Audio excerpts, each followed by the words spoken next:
Once, always, and the dream of doing it 5 in a row is still alive after our 1-0 against Sekhukhune today at Old Peter Mokaba Stadium. And in this game, there are 5 things that we learn about Orlando Pirates, and we're going to talk about right here in this video. And we're not going to waste any time. We're just going to straight to it. And point number 5, it's going to be the tactical game of this game. Think about the fact that these two teams are going to play 3 games in a space of 8 days.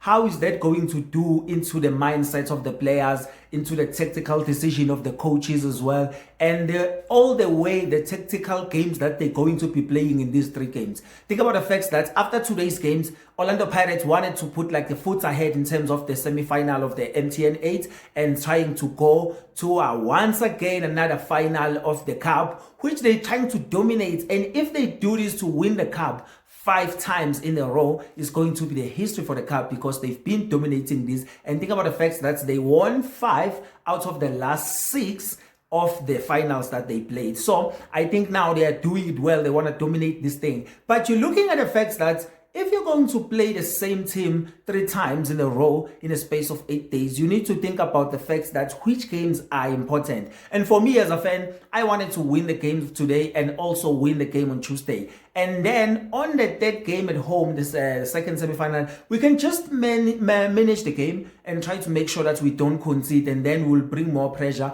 to Sekhukhune. But you don't want to play the game where you're going to invite Sekhukhune to put pressure more on you, trying to defend because you can't find a way to play the game. So it's going to be more of a demanding game as well to actually have that kind of tactical decision and tactical discipline.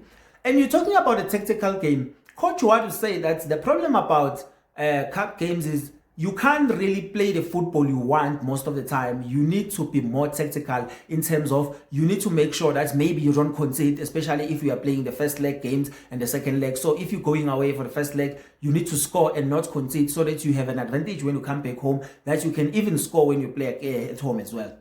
So I think you're looking at those things, you're realizing one thing, you're like, how about Coach Kaza on the other side? He blamed the fact that after the game that they actually were scared to attack Orlando Pirates. And then when they wanted to attack them, the time was not on their side. But I will give the credit to them, especially in the second half, because I think the way they approached the game in the second half, they wanted to actually caught Pirates because they knew that their fullbacks they're going to be attacking. So they wanted to use the way to actually bring the balls into the box, and they tried to do that. And it's just that it didn't work out because they didn't have those much shots on targets that they were doing, especially like it was 1. So I think it's one of those things that they need to also fix on their side going into the second match, which will be the Betway Premiership match. And I think for me as a fan, that was the most important game out of the 3. If we win that game and we win the first leg like we did today, and I think that's the game that we need to win to actually that we pile up our points on the league as well, so we don't lose focus because we want to trace the 5 in a row. And then number 4 is going to be the defense.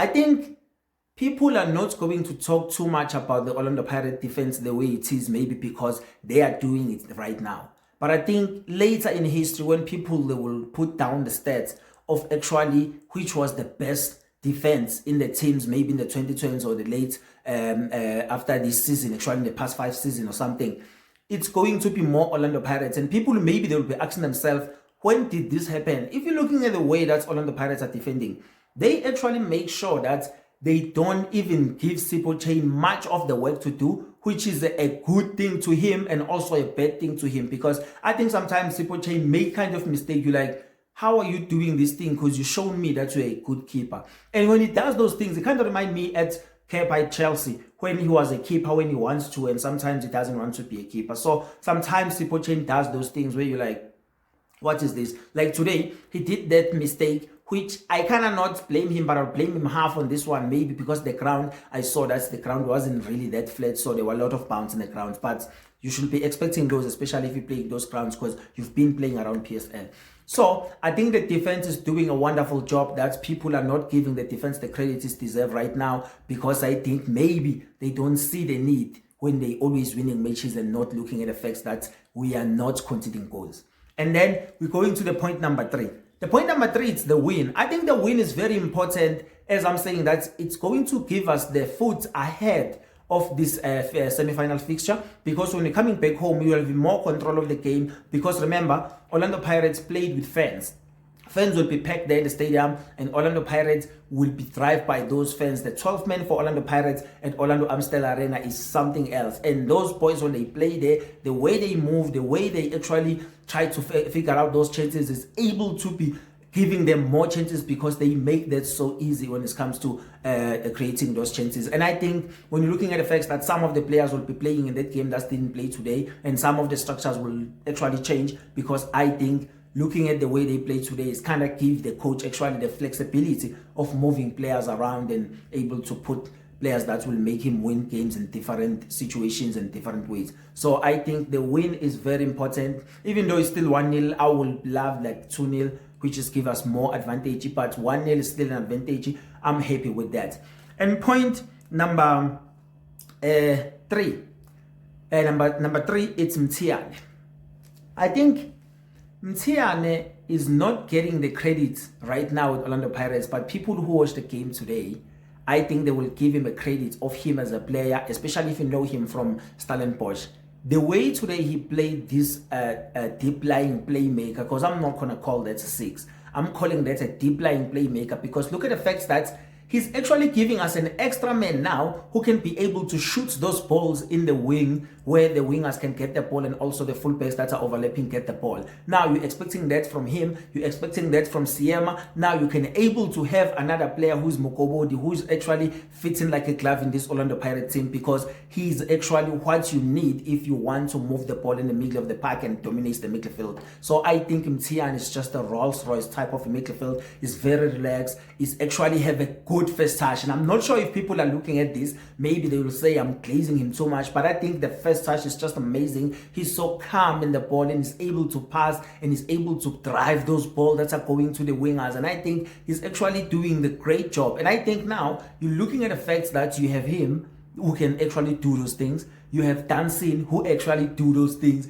You have Mukobodi who actually do those things. And I think now you have a bunch of midfielders that will actually give you the quality of the players you want in the middle of the park in different games and different situations. And I think Mtiane is going to be an asset in this team, is going to be an important piece. And especially if you want people who can dominate games and calm things down, especially if you're playing in the Champions League, I think this will be one of those guys that you're putting him there just to calm things down, have that composure in the ball, and able to do those passes and looking for Sibelebele and also the wingers as well. So I think Mtiane is doing very well. Then my number 2 will be Hoto. I think Hoto is one of the important players we have in the team, and I think it's because he's the guy that gives you everything. Hoto is not playing, he gives you energy because he's there supporting the boys, telling the boys that we need to win. His heart is actually in the pitch, even though he's in the bench. And then the experience, man. I think one of the things that most of the time people, when they talk about footballers, it's always been the experience of him playing in the league. Think about the fact that he's been around this league, he understands everything, and he's a guy that is more of a utility player for Orlando Pirates as well. And right now, the guy that is look like he's going to follow into his steps, because I think that leadership is going to help us a lot. It's Lunga. I think you can't actually look at games, recent games where Orlando Pirates play, and can't have just a good smile when you're actually thinking about Lunga. Because I think he's one of those players that you need in the team, a utility player. You can play him anywhere. He's going to give you what you want. Like, this is the guy that you put him on the left wing, he's going to give you the speed. You put him on the right wing, going to give you crosses. You put him on the full back, he's going to move forward and create more chances. Like, I think I might be glazing him because I'm a fan, but I'm telling you, this guy is just going to be following on Hoto's steps, and Hoto is doing an incredible job as a leader, an incredible job as an experience on the pitch, able to move forward and giving us an extra opportunity of actually getting goals like he did today when he scored the goals and get the man of the match award. I think Hoto is an important player at Orlando Pirates. And then number 1, people are not going to believe this. Number 1 is going to be Sebastian Pedersen. He came in, we saw the cameo. I think I will tell you one thing. There is a shot that he was bounced actually in the D-line. He shot that, and I was like, it's close. This guy shoots like a striker. Something is going to happen. And then he was trying to create chances, but the only thing I can tell you, he doesn't have speed. So in terms of the break, when we're breaking out teams, it's not going to work out for him, especially if he's coming from deep was pressing. I think he will need to be more upfront to actually give us an advantage because he doesn't have speed like that. And I think if you're looking at the guys that are playing in the wing, especially for Orlando Pirates, those are the guys that have speed. So if they push the ball in the wide, it will require him to actually try and do everything to get into the box. So I think that will work out as time goes on because he's more of a mobile striker as well. So it's the same thing like Mbutuma. So, but what I saw from him, he's working hard, he's willing to hold the ball comfortably and pass those passes and move and fight for the ball. So I think we are just blessed as Orlando Pirates fans, and I think we're going to have a striker that is look like he's going to do it. And people I know right now don't like, but he didn't score, he didn't even do anything. I will tell you something. I don't need to watch 107 games of a player to decide if he can do something. I think this guy, if he gets chances that Orlando Pirates creates, he's going to score. I saw with that chance that was not actually a good chance for him, but it was a half a chance that he created that shot that was not actually far off from the target. So I think this is the guy that shoot like a striker, moves like a striker. We are going to get some ton of goals. And if you enjoyed the video, thank you so much. You want to say something, make sure that you go down into the comment and tell me, what do you think about those 5 things that we learned from this win against the Sekhukhune in our first leg of the MTN8 semi-final, as we are dreaming of doing it 5 in a row. My name is Popkis. Thank you so much for watching. Please, I'll see you on the next one. Up the Bucs once, always.